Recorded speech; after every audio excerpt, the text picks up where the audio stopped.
Alright, when I first started filming this car, it was a few years ago. Stock motor, Whipple 2.9. Now it's built motor, twin turbo, with a Magnum manual.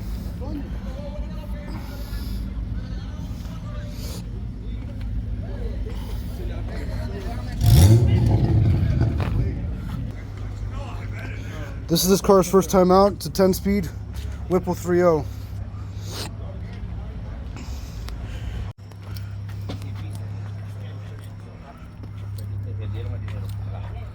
Tiene que darse en camilla, así la fuera. Cuando tú dices,